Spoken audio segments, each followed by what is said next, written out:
तो मैं आपको बता रहा था कि फिर दूसरा एक राज आया कि यहाँ के जब देश आज़ाद होगा तो लोगों ने पत्रकार मांगी नेताजी क्या है, नेताजी का क्या हुआ, प्लेन क्रैश में डेथ हुई नहीं हुई। तो फिर यहाँ से एक एजेंसी रसिया गई, यहाँ से 2 अधिकारी यहाँ से रसिया गए।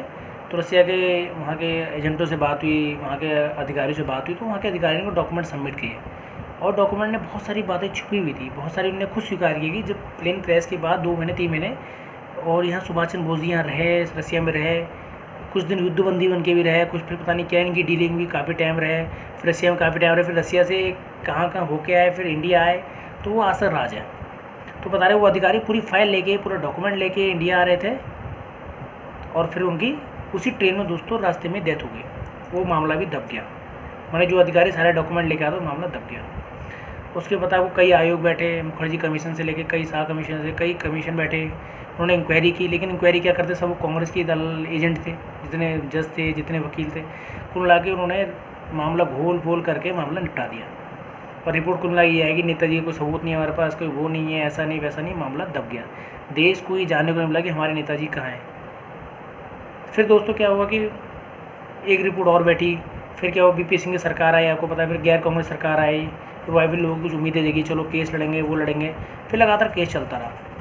फिर लास्ट में एक निष्पक्ष जांच बैठी, मुखर्जी कमीशन भी बैठी, वो बैठी, कई कमीशन बैठी आपको पता है। फिर आपने एक गुमनामी मूवी देखी मैंने बताया, उसमें भी काफ़ी डिटेल से दिखाया गया है कि किस टाइप कमीशन भी रिपोर्ट हुई। फिर एक दावा पेश किया गया उसमें। पहले एक दावा था कि महाराष्ट्र में बाबा हैं, वो अपने को सुभाष चंद्र बोस बताते हैं, एक उनकी इंक्वायरी थी, लेकिन उतने कोई ठोस सबूत नहीं मिले। एक दूसरा दावा था कि गुमनामी करके बाबा हैं, भगवंत करके बाबा हैं, जो गुमनामी ज़िंदगी जीते हैं, इनकी शक्ल किसी ने देखी नहीं है, वो आके बनारस में रहते हैं, फैजाबाद साइड रहते हैं, और उन्हें 56 से करीब इंडिया में आ रखे थे। उन्होंने क्या हुआ, हर 2 महीने 3 महीने अपनी जगह बदल देते थे दोस्तों। कभी इनका सेवादार बदल जाता था, कभी काम वाले बदल जाते थे इनके। तो इन पे शक हुआ कि ये सुभाष चंद्र बोस हो सकते हैं। फिर इसकी इंक्वायरी भी, फाइलें खुली। फिर क्या हुआ दोस्तों, ये मामले दबता जा रहे थे। लेकिन क्या हुआ कि उनकी डेथ 1985 में हुई थी। फिर क्या हुआ, उनके घर का सामान खोला गया। तो दोस्तों ऐसी ऐसी चीज़ें मिली इन बक्सों में। आप कुछ सोचिए, जो आदमी सन्यासी अपने को बता रहा है कहीं गया ना हो, उसके जापान की दूरबीन मिली, जापान के डॉक्यूमेंट मिले, जापान के साहित्य मिले, जर्मनी की दूरबीन मिली, जर्मनी के बर्तन मिले, अमेरिका की चीज़ें मिली, उसके मैंने युद्ध संबंधित सारे वर्ल्ड वार 2 के सारे डॉक्यूमेंट मिले, भारतीय आज़ादी के जितने सारे डॉक्यूमेंट मिले, भारत जो चीन के युद्ध के सारे डॉक्यूमेंट मिले, उसमें आईएनए से जो बातचीत के उसमें लेटर मिले दोस्तों, आरएसएस के बड़े नेताओं के उसमें लेटर मिले, और सुभाष चंद्र बोस की फैमिली के कुछ लोगों को उसमें लेटर मिले। बांग्ला उनके पास साहित्य मिला, अंग्रेजी उनके पास साहित्य मिला दोस्तों। तो बहुत सारी चीज़ें क्या गई जो आपको छुपा दी गई। तो बहुत सारी चीज़ बक्से खोले गए। फिर भी कांग्रेस सरकार थी, उन्होंने मामला दबाते गए, लोगों ने आरटीआई लगाई, लोगों ने वो करा, केस लड़ा।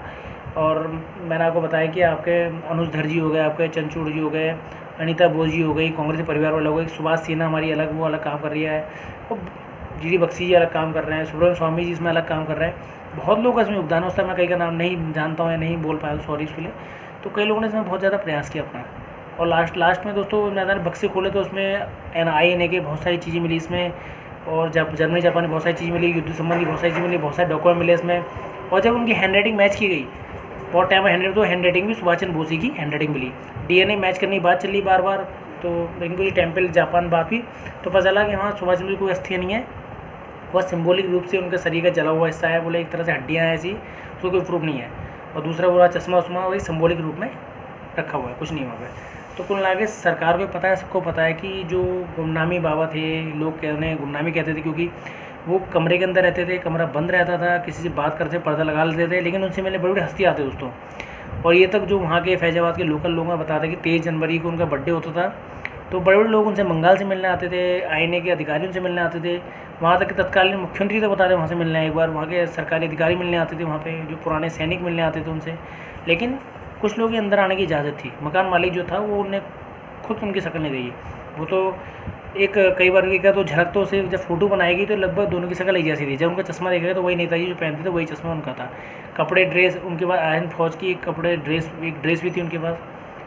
तो बहुत सारी चीज़ें ये इंगित करती हैं कि जो हमारे गुमनामी बाबा थे, भगवान बाबा थे, उनका संबंध क्या था, आज़ाद फौज से था, वो नेताजी थे। लेकिन मामले को बार बार दबाया गया।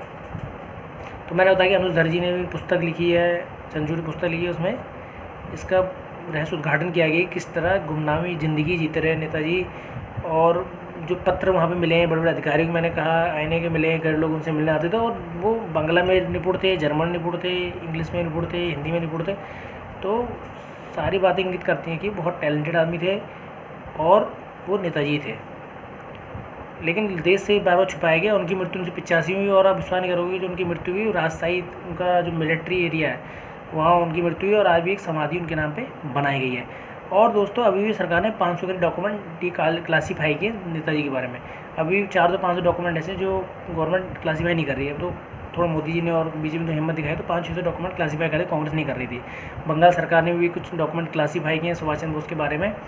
तो उससे काफ़ी राय पता चले कि सुभाष चंद्र बोस रसिया गए थे, रसिया से कहाँ आए, फिर विश्व युद्ध में क्या क्या उनकी मुख्य भूमिका थी, भारत आज़ादी में उनकी क्या क्या भूमिका थी, उनकी पर्सनल लाइफ के बारे में कि उन्होंने ऑस्ट्रिया में शादी की थी, उनकी एक बेटी है, उनकी अनीता बोस एक बेटी है उनकी।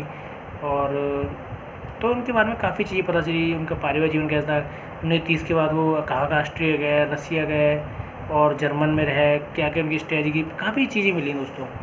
तो लेकिन अब आप सोचिए कि और काफ़ी लगभग प्रूव हो चुका है कि गुमनामी बाबा ही आपके नहीं तो सुभाष चंद्र बोस थे। लेकिन इस बात को छुपाया जाता है।